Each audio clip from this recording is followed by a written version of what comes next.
Supreme court का एक ऐसा फैसला आया है जो स्पेशल एजुकेटर्स की भर्ती के नियम हमेशा के लिए बदल सकता है और इसका सीधा असर हजारों कैंडिडेट्स के भविष्य पर पड़ने वाला है।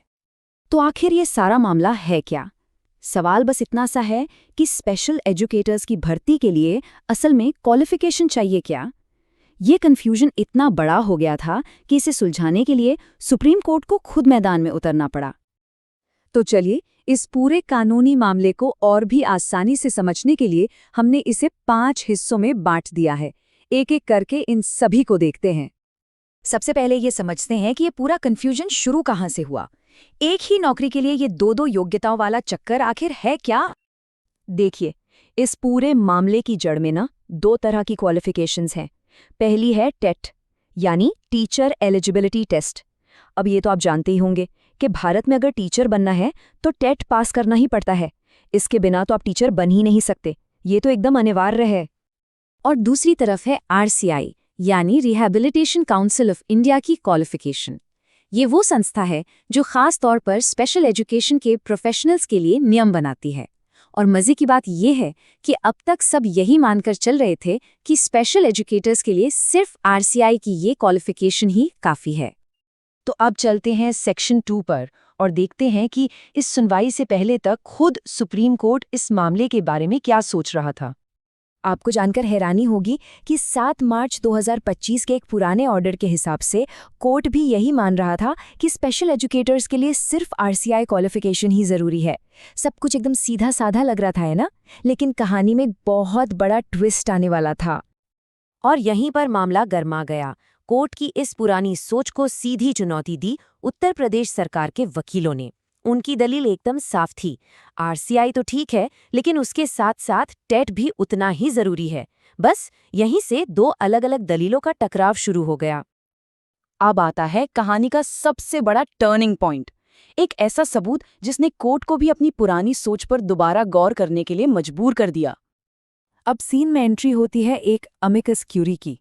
आसान भाषा में कहें तो कोर्ट का दोस्त, जो मुश्किल कानूनी मामलों में कोर्ट की मदद करता है। इस केस में ये भूमिका श्री ऋषि मल्होत्रा निभा रहे थे और उन्होंने कोर्ट के सामने एक ऐसा दस्तावेज रखा जिसने, आप कह सकते हैं कि पूरा गेम ही बदल दिया। और वो सबूत क्या था? वो था शिक्षा मंत्रालय का 10 जून 2022 का एक सर्कुलर। और इसमें क्या लिखा था? इसमें बिल्कुल साफ शब्दों में लिखा था कि भर्ती प्रक्रिया में CTET या टेट शामिल हैं। बस यही वो आहा मोमेंट था जिसने पूरे केस का रुख पलट कर रख दिया। इस सबूत के बाद अब बारी थी सुप्रीम कोर्ट के फैसले की। कोर्ट ने एक अंतरिम आदेश दिया। अंतरिम आदेश मतलब एक ऐसा फैसला जो फौरी तौर पर तुरंत लागू होता है। और ये फैसला इसलिए भी बहुत जरूरी हो गया था क्योंकि कई राज्य तो पुरानी समझ के हिसाब से भर्ती भी शुरू कर चुके थे, और वो भी बिना टेट की शर्त के। मतलब हजारों जॉब्स और कैंडिडेट्स का भविष्य दांव पर लगा था। और फिर आया सुप्रीम कोर्ट का एकदम क्लियर कट 2 टूक आदेश। कोर्ट ने कहा, हम ये स्पष्ट करते हैं कि किसी भी अभ्यर्थी को तब तक नियुक्त नहीं किया जाएगा जब तक कि उसके पास टेट की योग्यता ना हो। मतलब साफ है, अब से टेट के बिना कोई नियुक्ति नहीं होगी, फुल स्टॉप। तो ठीक है, फैसला तो आ गया, पर अब आगे क्या? कोर्ट ने सिर्फ फैसला ही नहीं सुनाया, बल्कि आगे का रास्ता भी साफ किया है ताकि ये कन्फ्यूजन दोबारा ना हो। वैसे इसी सुनवाई के दौरान एक और मामला उठा जो दिल्ली सरकार से जुड़ा था।